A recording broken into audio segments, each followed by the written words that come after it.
Hello friends, welcome to my channel. आज की इस वीडियो में हम क्या करने वाले हैं, इलेक्ट्रिक फील्ड के बारे में देखने वाले कि चार्जेस की वजह से जो इलेक्ट्रिक फील्ड है उसकी वैल्यू क्या होगी। ठीक है, सबसे पहले हम इलेक्ट्रिक फील्ड की डेफिनेशन देख लेते हैं कि इलेक्ट्रिक फील्ड होता क्या है। इलेक्ट्रिक फील्ड किसकी वजह से होगा? किसी चार्ज की वजह से होगा। ठीक है, कोई चार्ज अगर रेस्ट पे है तो उसकी वजह से क्या होगा? इलेक्ट्रिक फील्ड होगा। तो इलेक्ट्रिक फील्ड क्या है? Electric field is like order around the charge, उस चार्ज के अराउंड लाइक ऑर्डर यानी कि स्मेल के टाइप है।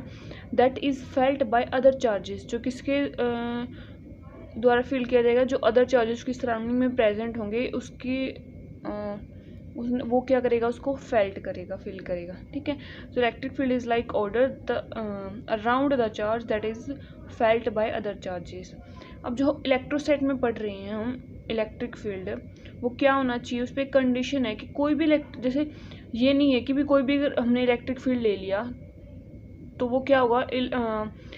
इलेक्ट्रोस्टेट में होगा। मतलब any arbitrary electric field can't represent the electrostatic electric field. उसके लिए एक इम्पोर्टेंट कंडीशन है कि जो फील्ड हमने लिया है वो क्या होना चाहिए? इरोटेशनल, या फिर हम उसको क्या बोले? Curl less vector field. इसका मीनिंग क्या है? जिसका जो इलेक्ट्रिक फील्ड कर्ल की वैल्यू को क्या देगा? 0 देगा। वो किसको रिप्रेजेंट करेगा? हमारे इलेक्ट्रोस्टैटिक इलेक्ट्रिक फील्ड को रिप्रेजेंट करेगा। यानी कि जिस लेट हमारे पास कोई इलेक्ट्रिक फील्ड है E, अगर उसका कर्ल क्या है? 0 के इक्वल है, तो वो क्या हुआ? Electrostatic electric field. So electric field in electrostat are special vector fields having curl equals to 0। ठीक है, तो इसका मीनिंग क्या हुआ कि हमारे पास अगर कोई इलेक्ट्रिक फील्ड की वैल्यू गिवन है और हमसे ये पूछे कि ये इलेक्ट्रोस्टैटिक इलेक्ट्रिक फील्ड है या नहीं, तो हमें सबसे पहले क्या करना होगा? उसका कर्ल निकालना होगा।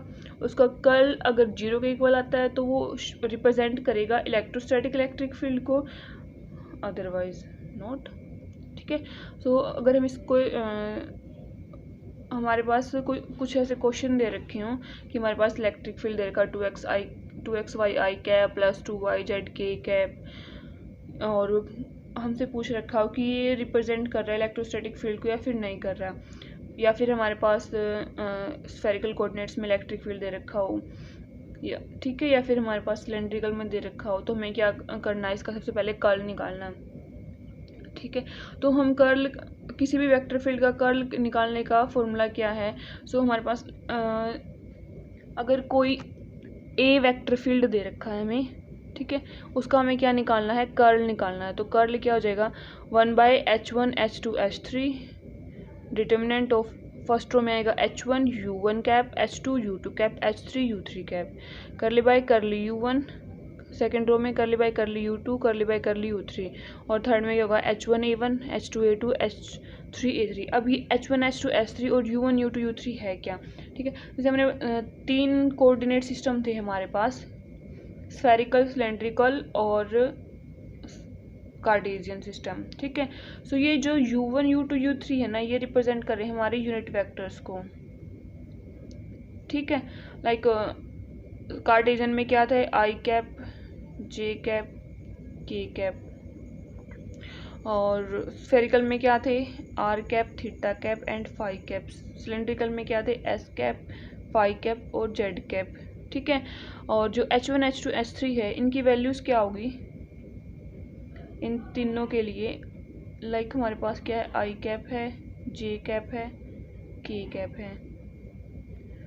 तो इसके लिए जो h1 होगा, h2 होगा, h1 h2 h3, तीनों इनके लिए क्या होगा? 1 1 1। ठीक है, और अगर हमारे पास r थीटा फाई हो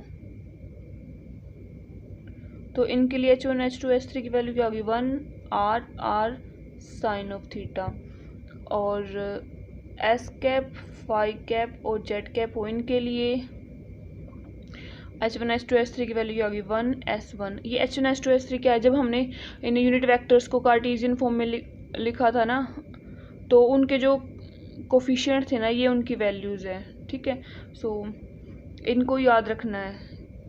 कि H1 H2 H3 की वैल्यू क्या होगी। अगर हमें किसी भी वेक्टर फील्ड का कर्ल निकालना है तो वो कर्ल क्या हो जाएगा 1/H1 H2 H3 determinant of H1 U1 cap H2 U2 cap H3 U3 cap करली बाय करली U1 करली बाय करली U2 करली बाय करली U3 H1 A1 H2 A2 H3 A3 A1 A2 A3 क्या है, जो ये वेक्टर फील्ड दे रखा है ये इसके कंपोनेंट है। लाइक अगर हमें कार्टेशियन में दे रखा तो आई कैप का कंपोनेंट क्या है A1, जे कैप का क्या है A2 और के कैप का क्या है A3। तो इस वजह से हम क्या निकाल सकते हैं कि देख सकते हैं कि जो इलेक्ट्रोस्टैटिक फील्ड हमें गिवन है, सॉरी जो हमें इलेक्ट्रिक फील्ड गिवन है वो इलेक्ट्रोस्टैटिक फील्ड को रिप्रेजेंट कर रहा है या फिर नहीं कर रहा। राइट, हमें ये इलेक्ट्रिक फील्ड गिवन है 2x i cap plus 2y z k cap.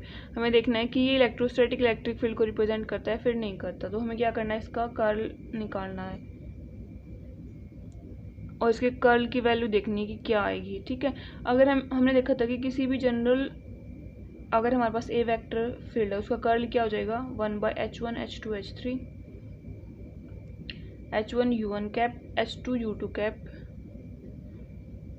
H2 U2 cap H3 U3 cap करली बाय करली U1 करली बाय करली U2 करली बाय करली U3 H1 A1 H2 A2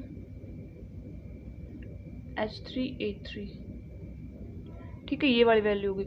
अब हमारे पास कौन सा सिस्टम दे रखा है, कार्टेशियन सिस्टम दे रखा है। तो इसके लिए H1 H2 H3 की वैल्यू क्या है 1 1 1 है। ठीक है, हमारे पास H1 H2 H3 क्या 1 1 1। U1 U2 U3 क्या हो गए U1 cap U2 cap U3 cap, ये क्या है I कैप J कैप और K कैप। तो कर्ल ऑफ E क्या हो जाएगा हमारा यहाँ पर, ये हो जाएगा H1 U1 क्या हो गया I कैप, H2 U2 क्या होगा J कैप, H3 U3 क्या होगा K कैप। और यहाँ पे करली बाय करली U1 क्या हो जाएगा U1।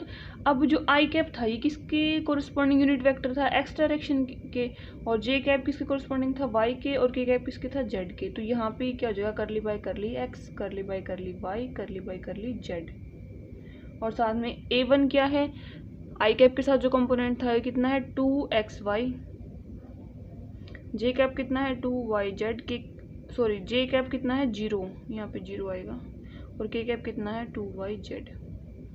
अब अगर हम इस डिटरमिनेंट को देखें तो क्या हो जाएगा I कैप इंटू करली बाय करली y 2yz करली बाय करली y ऑफ 2yz माइनस करली बाय करली z इंटू 0, ये क्या होगा 0 माइनस J कैप इंटू करली बाय करली x ऑफ 2yz माइनस करली बाय करली z ऑफ करली बाय करली z of 2xy plus k cap into करली बाय करली x इंटू 0 माइनस करली बाय करली y इंटू 2xy। तो यहाँ पे y के रिस्पेक्ट में क्या हो जाएगा ये I कैप इंटू 2z 0, और ये x की x इसमें कोई कंपोनेंट है नहीं तो ये भी 0, z भी नहीं है तो ये भी 0, ये तो 0 है ही, माइनस k कैप y के रिस्पेक्ट में करेंगे तो ये कितना हो गया 2x। तो ये हमारी वैल्यू क्या आ रही है नॉन जीरो। इट मीन्स ये जो इलेक्ट्रिक फील्ड था ये इलेक्ट्रोस्टैटिक इलेक्ट्रिक फील्ड को रिप्रेजेंट नहीं करता। ठीक है, अब अगर हम देखें इलेक्ट्रिक फील्ड लाइंस क्या होती है, तो इलेक्ट्रिक फील्ड लाइंस क्या होती है, these are the representation of direction of electric field. Like यहाँ पे कोई पॉइंट चार्जेस है प्लस क्यू, ठीक है। सो प्लस चार्ज से क्या होता है हमारी जो फील्ड लाइन है वो बाहर की तरफ जाती है। ठीक है, फील्ड है जो बाहर की तरफ जाता है, तो ये जो फील्ड लाइन है ये किसको रिप्रेजेंट कर रही है हमारी इलेक्ट्रिक फील्ड की डायरेक्शन को। ठीक है, उसके बाद जो डेंसिटी ऑफ फील्ड लाइन है वो किसको रिप्रेजेंट करेगी strength of the electric field को। जितनी ज़्यादा फील्ड लाइन होंगी उतना ही ज़्यादा क्या होगा हमारा इलेक्ट्रिक फील्ड होगा। ठीक है, डेंसिटी ऑफ फील्ड लाइन क्या है, ये हमारा है field line per unit area.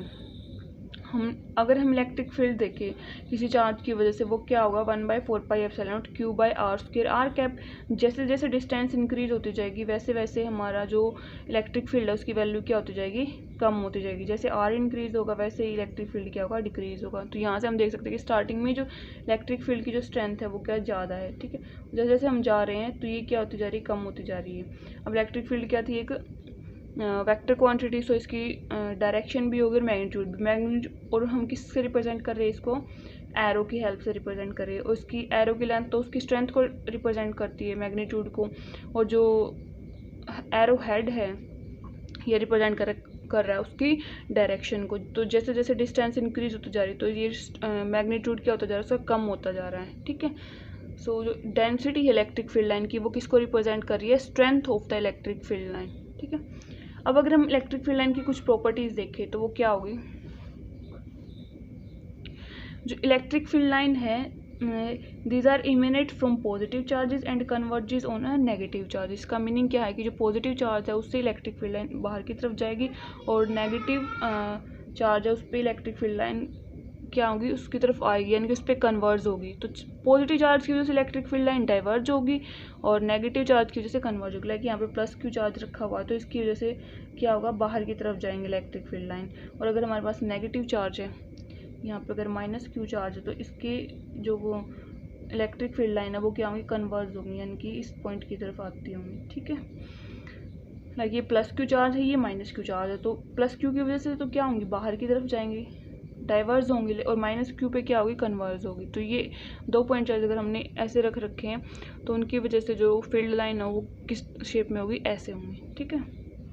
ये तो हमारी फर्स्ट प्रॉपर्टीज होगी। सेकंड प्रॉपर्टी क्या है कि जो इलेक्ट्रिक फील्ड लाइन है वो कभी भी इंटरसेक्ट नहीं करती। Electric field line never intersect each other. ऐसा क्यों, क्योंकि कोई भी एक वेक्टर है किसी पॉइंट पे, वो किसी एक पर्टिकुलर फिक्स्ड डायरेक्शन में ही होगा, ठीक है।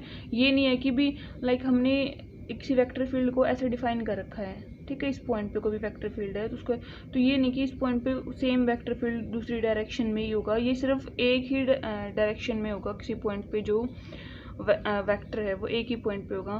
तो ये अगर दो फील्ड लाइन एक दूसरे को इंटरसेक्ट कर रही है तो इस पॉइंट पे जो इलेक्ट्रिक फील्ड है उसकी दो डायरेक्शन होगी, एक तो ये वाली एक ये वाली। तो ऐसा नहीं होता, किसी भी वेक्टर की एक पॉइंट पे सिर्फ एक ही डायरेक्शन होती है। तो field line does not intersect.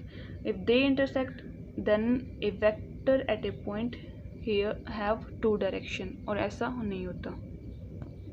और अगर हमारे पास कोई मेटल सरफेस है तो उस मेटल सरफेस के अंदर हम कभी भी इलेक्ट्रिक फील्ड लाइन को ड्रॉ नहीं करते।